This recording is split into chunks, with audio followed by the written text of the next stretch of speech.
La di da di da di da di di di. La di da di da di da di di di. Ah,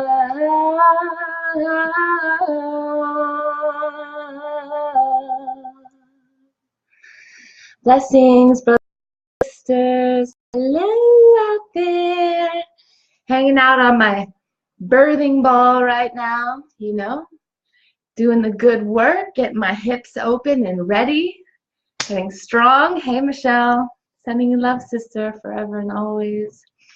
Wanted to jump on today and share a sweet story with you guys. If you're my friend, if we hang out in person, I'm always sharing my stories because they're always so beautiful. And not only are they beautiful, but I'm always creating the story consciously. And so there's always a story to be told. And today I want to talk to you guys about how it all began. Because before Miguel, there was a story, many, many, many stories. Not that I can really even remember much of it. It seems like life began when I met Miguel. Love you, Michelle. But anyway, so my story starts in California. Actually, it starts in Florida. When I was fresh out of the military, I started a business and it wasn't working for me. And so I sold all of my belongings and I stuffed everything I could in my little Hyundai Elantra, and I moved all the way to California. And for 3 years, I worked in California on farms, learning how to sustainably live, learning how to grow cannabis. I learned a lot about living off the grid. I rarely had Wi-Fi for 3 years straight. And during that time, I had an IUD. An IUD is an intrauterine device. And the one that I had was made of copper. And at the end of this 3 years, I was planning my trip to Costa Rica, and a friend during the winter had convinced me to buy a ticket to Envision Festival, and give thanks to him because my whole life changed there. And before I left for Costa Rica, a week or two before I left for Costa Rica, I was having serious symptoms of copper toxicity poisoning. And I didn't know it at the time what was going on, but I knew something was very, very, very wrong. I was at my friend's house, and I just remember like groggily, like stumbling out of his home and outside into the pouring cold rain. And I was so disoriented. I didn't know where I was or what was going on. And I just started like projectile vomiting. Like seriously, you have never vomited until it's vomiting from copper toxicity poisoning. And I was projectile vomiting, just really looking at myself on the outside of my body like, what the hell is going on right now? And feeling very alone and wet and cold. That night I went back to bed and I sat in meditation, and I went inside of my body and I said, Spirit, like, show me what is wrong. I had no idea that it was my IUD. And I went into meditation, and the first thing I do is go into my root chakra and start there and move up. And so I get to my root chakra and I feel this energy, and I'm like, whoa, what is that? And it's red, but then it's black and red and black, and I'm like, wow. And I like almost zoom in like you can on a phone, and I zoom into the center of this ache, and I see a T, and I'm like, T for Tiffany or T for, and then all of a sudden my IUD popped into my head, and I was like, oh my God, is there something wrong with my IUD? And my body said yes. And I was like, oh, okay. And so the next day I went to Planned Parenthood and I had it taken out. And basically, after having it in for 5 years, the IUD had disintegrated. The copper had disintegrated. It's like a plastic tea with copper wrapped around it. And the copper basically makes it a hostile environment for any sperm to live. So it's, a lot of women get it because there's no hormones in it, and it seems or feels like a natural way to use birth control. But it turns out that it's actually releasing large quantities of copper directly in through your root chakra. And anyways, my yoni had totally destroyed this thing. You look at it whatever way you want to, but I was a mess. I was destroyed. I mean, I have done so much work on myself and on my body and caring for myself and loving on myself, and to find out that I had made a choice 5 years earlier to put something inside of me and did no research, asked no questions. It was just an unconscious, like, fuck yes. And for 5 years later, for this to be happening a week before I leave for Costa Rica, it was very intense. And so anyways, over the next week, I tried to get myself together. As soon as the IUD was out, my body already started to heal. And it was at that point that I had made a decision. I was like, you know what? I need to stop looking externally. I need to stop investing my time into men and looking for the right one or partners. And that's always on our mind. We can't even help it. It's like freaking wired into our system, But at this point, it was just, I was done. I didn't want anyone in my space. I needed to heal. So I went to Costa Rica, and I started eating a plant-based diet, more so than I already was. And, Costa Rica, I emerged from the rainy winter of California, off of this plane into Costa Rica like a naked mole rat. I was just so winter and rain. And then I get to Costa Rica and it's sun and coconuts and hibiscus flowers growing everywhere. I mean, it was exactly the medicine that I needed. And so anyways, I get to Costa Rica and I meet a lot of amazing people. I mean, really a lot of amazing people. I get there 2 weeks before the festival.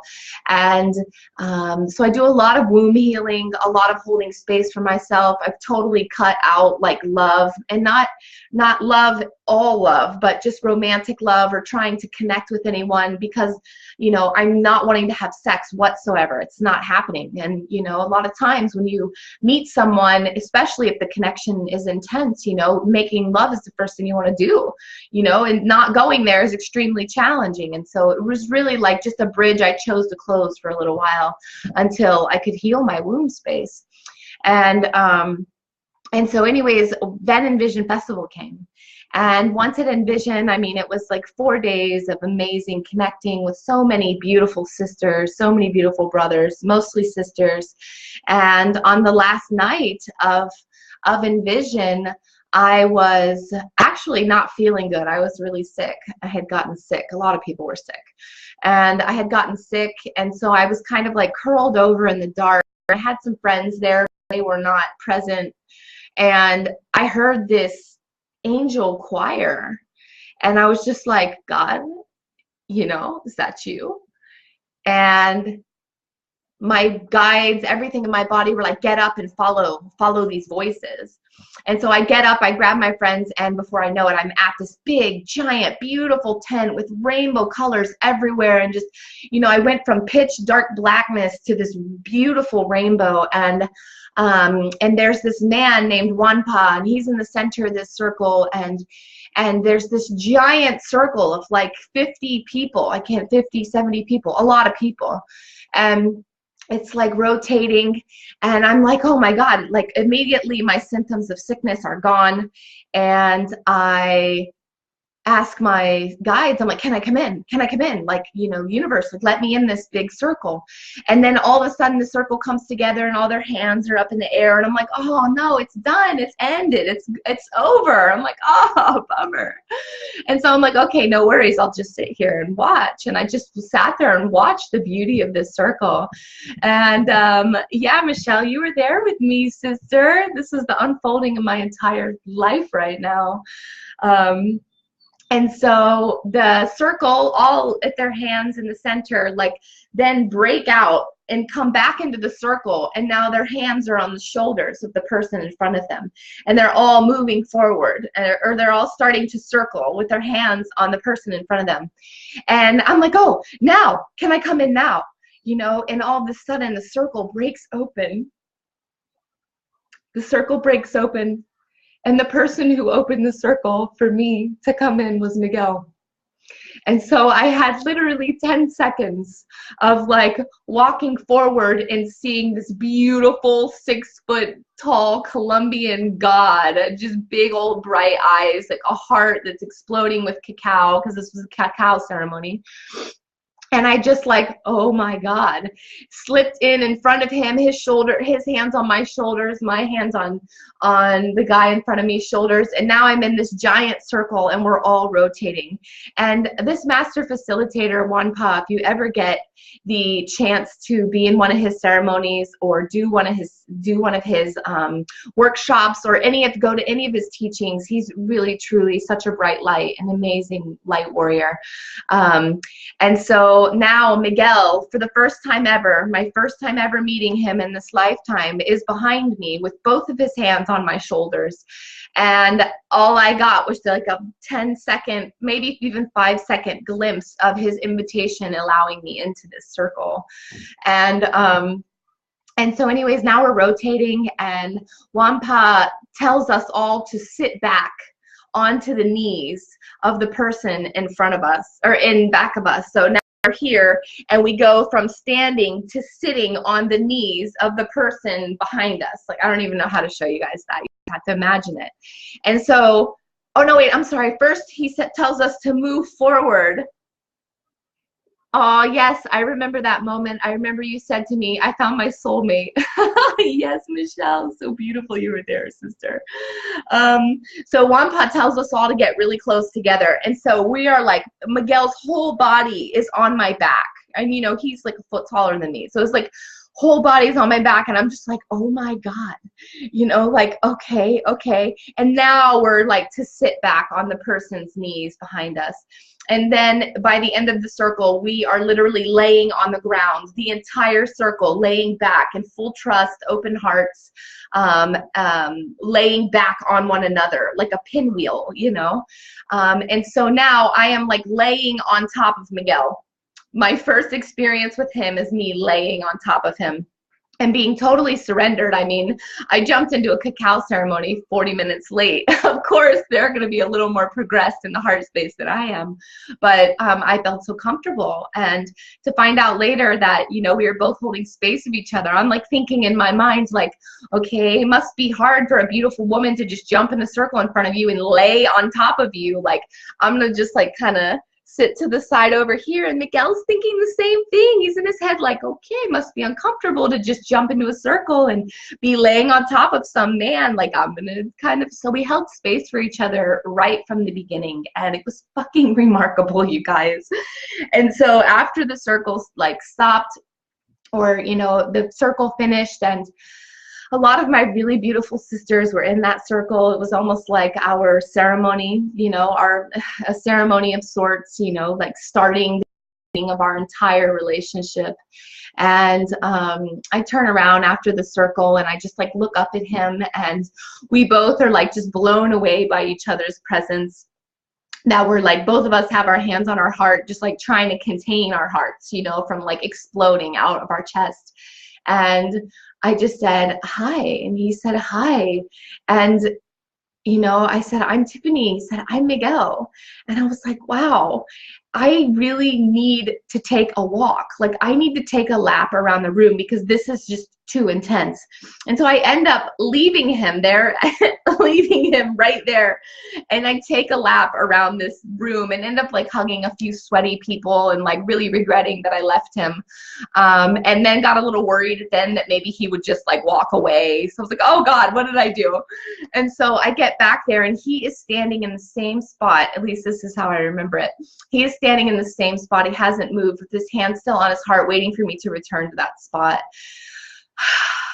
And I come back and we start talking, and then we spend the entire rest of the night together, and we are still together to this day. I mean, it was a remarkable first meeting, and has been a remarkable story unfolding ever since. I mean, since day one, it's been kind of like first of all, we're going on like 1 week or 1 month going on 1 year, like 2 months going on 2 years, 3 months going on 3 years, because it really was and is, continues to be just this evolving of something that was already established. You know, we barely had to do anything. You know, we barely had to even, I mean, I think we said I love you on the first night. I mean, there was just this intense feeling of like we belong together, like I just found my soulmate. And so for the next 2 weeks we spent every day together. And the exciting part about this next part is the space that we held for each other. Now Miguel, he was on like this journey of abstinence and not having sex. You know, he was like in India, and his path had just really he'd been purifying, like purifying his body, purifying all of his past partners and relationships. And, you know, I was in the same space of purifying my womb space and like not really wanting to go there, even though the energy was definitely there. It was like I really had to hold space for my body and the healing I needed to do. So we ended up spending the next couple of months together every single day pretty much, except for maybe like 2 weeks total, and not making love.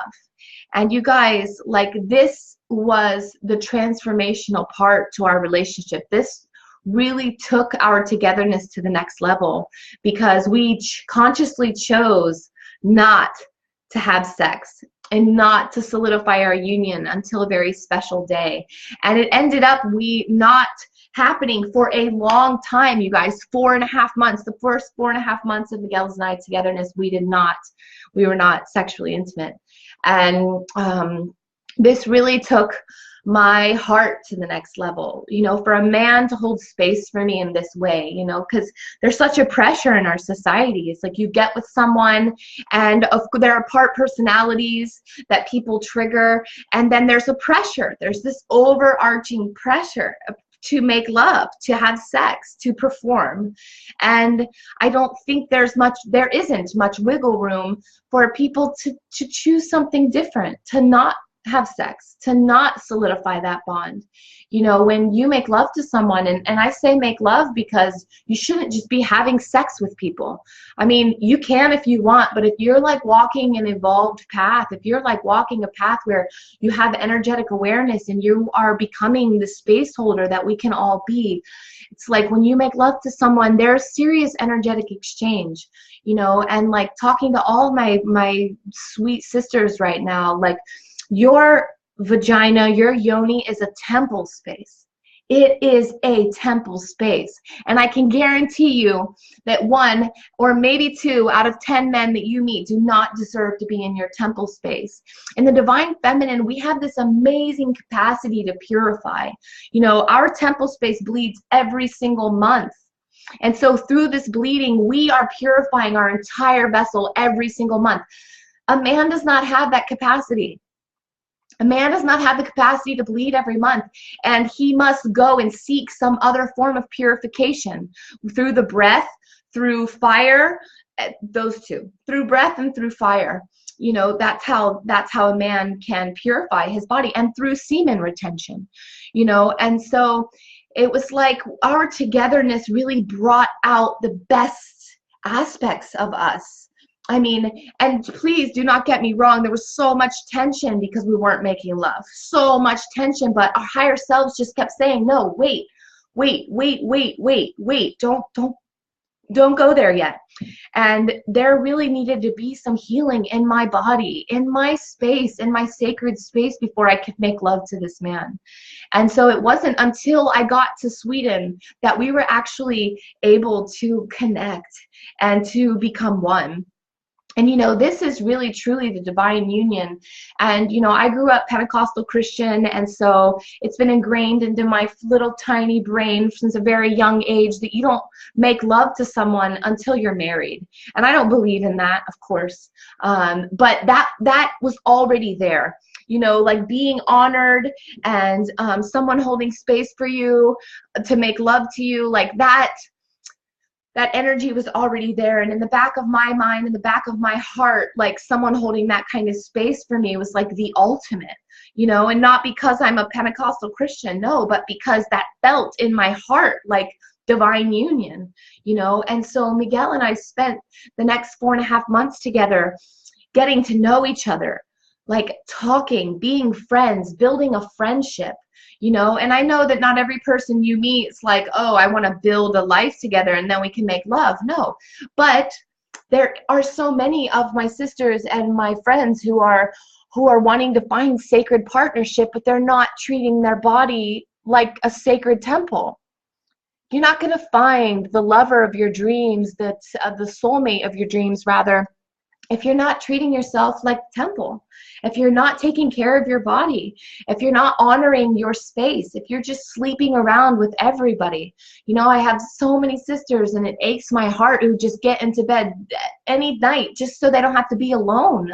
And you know, it's heartbreaking, because this divine space, the temple space of the yoni, it really does purify everything that comes into it. And so if there are regular people coming into your temple space, you are purifying them and you're holding their energy inside of your body.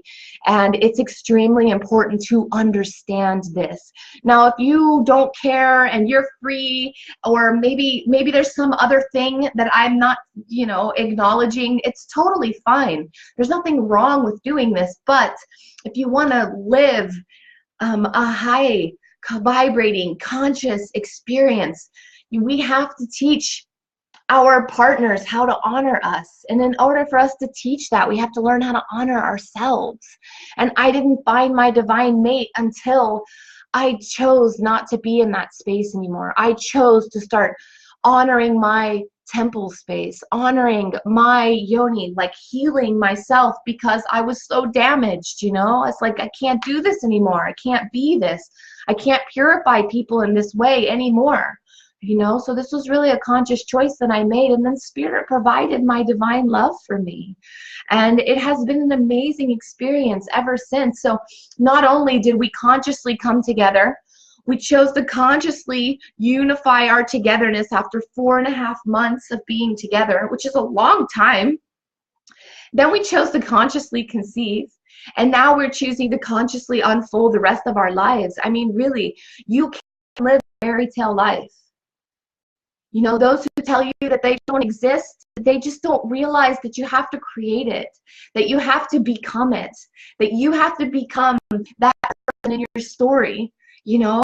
And I didn't know that I was doing it at the time, but you can know it. You can make a conscious choice right now to close the gates, you know, and really go inside and choose to take care of yourself and make love. And you become your own sacred one. You are the divine feminine. You are the divine masculine. You are unity. You are one. And when you find this divine love within yourself, you will externally manifest it. It has no choice but to externally manifest. That is how this world works. But in order for us to get there, we have to deem ourselves worthy enough to be held space for in that kind of way, you know? Hi, Maria. Thank you, sister. I love you. She says, I love you and Miguel, and your union is so beautiful. I appreciate and honor both of you immensely. Sending all of you so much love. Hey, Mitch. Hey, Sabrina. Sending love to everyone who got on. If you're on, please send some love. Oh, wow. Telling these stories just get my heart just like exploded open. It's really just so beyond the experience I'm experiencing, you know. And it's so funny because it's so light and it's so dark at the same time. It's like when we went to Hawaii, it was like everything is so high, like everything is so vibrating so high at this time. It's just like the universe just opened up its doors and just like shooting love into my heart chakra, and I'm just exploding all over the place with just joy and immense happiness. I never thought I could be this happy. And then on the other end of that, it's like immense darkness and like the dark night of the soul, and so much trauma and shit and so much crying and so much space holding. I mean, Miguel has become the love of my life because of the space he holds for me. I'm not afraid to cry in front of him. I'm not afraid to be authentic or speak my truth. Just this morning, I'm like, babe, I need more time with you. We're about to give birth together, and we've spent very little time together because you're always working. Like, I need to feel comfortable with you. I need to feel like when we go into this birth, like we are partners, like we are solid. And it doesn't matter what we look like externally. It matters like what I'm feeling internally. And no matter where we've been or what lifetimes we lived together, like I need the connection now. These last few weeks, I need more. I need intimacy. I need love. I need to feel like you are my partner and that you want to do this with me. Because if there's a disconnect there, I'm just gonna want to do it on my own. I already feel like that. The first vision I ever had for my pregnancy was being this jaguar, this big black mama jaguar. It's so real for me, like just walking through the jungle, my big fat paws, I can like feel them like grabbing the earth, and I'm breathing, panting hard, and my big pregnant belly is swollen and ready to give back to the earth everything that I've been cultivating over the last months. And I'm just like finally get to the spot where it's time, and I just like plop my big black body down, and I'm in the jungle, and I'm giving birth alone. I don't have any partner there. I don't have any friends, no freaking midwives. I'm just alone in the jungle, resting on Pachamama and giving birth to this divine, sacred being. So life is so magical. Life is so beyond what we've been allowed and what we've been told that it can be. And it doesn't mean that it's easy. Doesn't mean that it's all light and happy balloon time and sparkles. No, you have to bring the fucking balloons to the party. You have to be the sparkles. You have to create the reality that you are wanting to manifest. And I don't mean like, the cars and the money. I mean like, what do I want to manifest in this moment? This moment's all I have, you guys. There's no guarantee that I will even give birth to this child.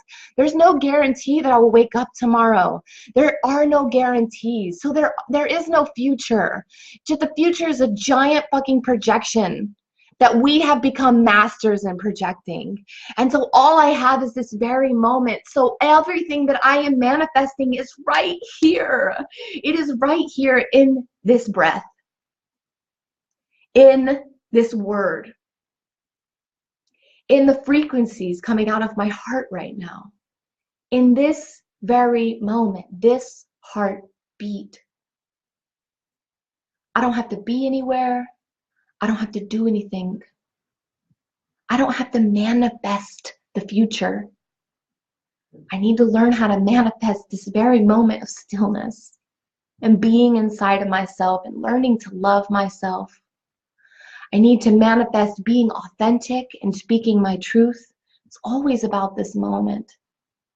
And in this moment, I'm feeling extreme gratitude for all the other moments that I was present, that I chose to be authentic, that I chose to stand in my truth, that I chose to deem myself worthy to do the good work, that I chose to dive Scorpio head first into all of my issues and get super fucking intense, because that's who I am. To bring all of that beauty up, to transmute it all, and to not do it for myself, but to know that I am collective healer and that I am doing all of this. I'm doing this video. I'm birthing this child. I am being who I am for the collective so that the collective can manifest anew, so that as a unit, we can all take our next breath together and choose something different. And by choosing something different, we get to be something new. And I'm ready for something new. Or maybe it's something ancient. Maybe nothing is new. It's something we're reactivating, that we are waking up into, My heart is exploding.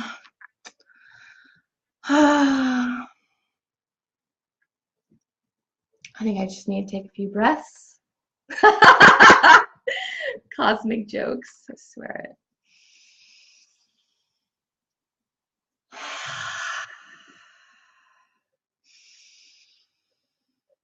it.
I have 2 people rendezvousing with me right now. Who are you?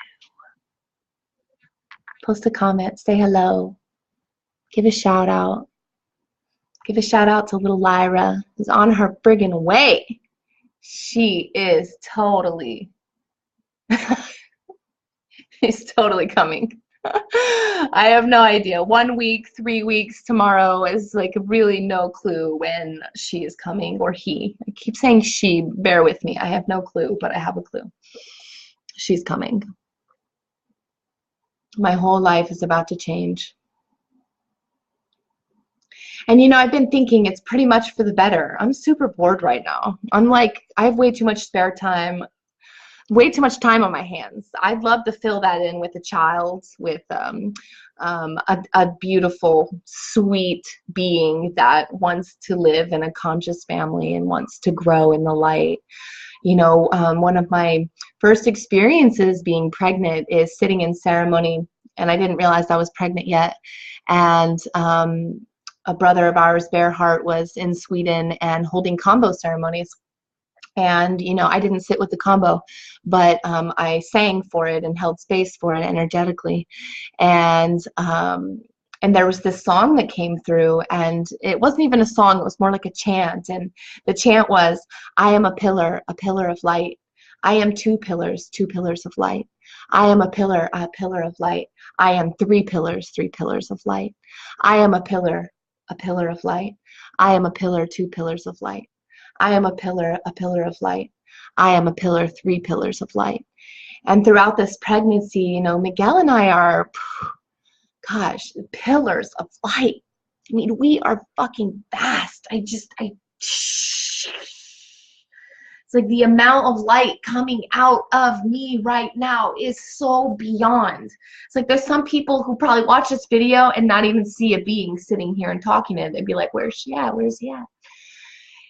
And I'm being serious, you know? I walk through places like Walmart and people don't see me. It's like people don't see me, you know? And Miguel is the same way. We're pillars of light. Sometimes you can't see us, literally vibrating so high. And this child is no different. This little master growing inside of me, this little star seed, it's like the light beings that we are opens up a certain kind of portal. The space that we've held for each other, the work that we've done, the shadow work that I have done through this pregnancy is freaking beyond, you guys. I think to myself sometimes, like, maybe I should have waited, like, or maybe I should have done it before I conceived. But you know, the message I just kept getting is that this being is holding space for me to purify my body on a cellular level, and all the stories, all the shit, all the trauma, it just doesn't fit anymore. And it's time. It's got to go. In order for us to fulfill our mission together, it has to kick rocks. And this little master inside of me, you guys, has been holding space for me in a way no being can hold space for you. This is no child. This is no little baby. This being is powerful, and I am so honored.